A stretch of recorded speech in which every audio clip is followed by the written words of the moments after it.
Dans l'épisode du 13 septembre d'Un si grand soleil, Tom panique après la mort de Stan et appelle Virgil. En pleurs, il explique à son protecteur qu'ils ont tué Stan et qu'il a peur de se faire tuer aussi. Plus tard, l'ado appelle sa mère après avoir passé la nuit dans une planque avec Virgil. Il lui explique qu'il va rester chez un copain plusieurs jours pour terminer un exposé. Virgil lui dit ensuite qu'à partir de maintenant, il doit se faire très discret. Il lui demande ensuite ce qu'il sait sur Yanis, mais Tom n'a aucune information pertinente à lui donner. De son côté, Yanis retrouve son boss qui lui demande des comptes. Il est furieux d'avoir été trahi par deux ados et attend que Yanis retrouve Tom pour se débarrasser de lui. Quand Yanis mentionne Virgil, l'homme lui demande de le suivre pour qu'il le mène à Tom. Pendant ce temps, Emma va rendre visite à Natalie qui est revenue de sa cure de désintoxication. En voyant la petite mine de sa mère, la jeune fille ne tarde cependant pas à réaliser que Natalie a rechuté.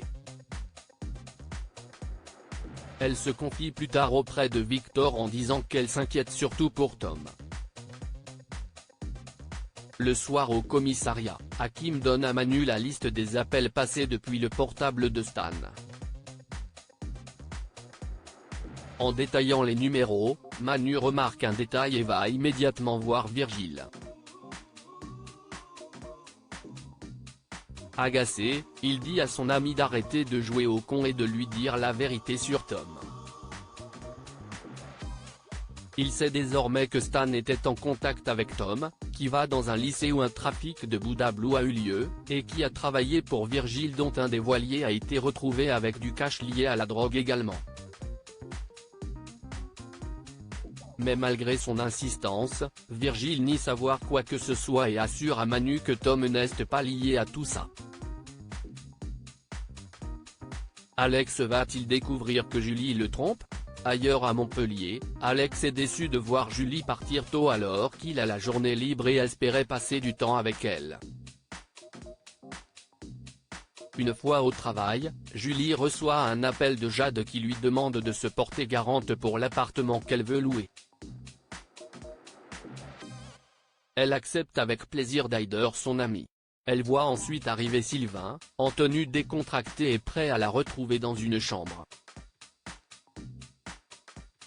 Ce qu'elle ne sait pas, c'est qu'il est bien loin de l'homme voyageur qu'il prétend être puisqu'il était juste avant cela en intervention chez Elle Cosmétique en train de réparer un logiciel de compta.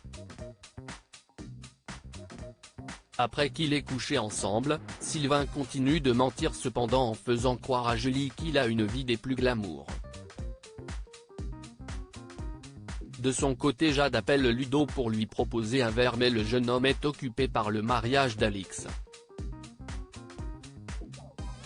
Quand il retrouve justement cette dernière, elle pointe du doigt son problème.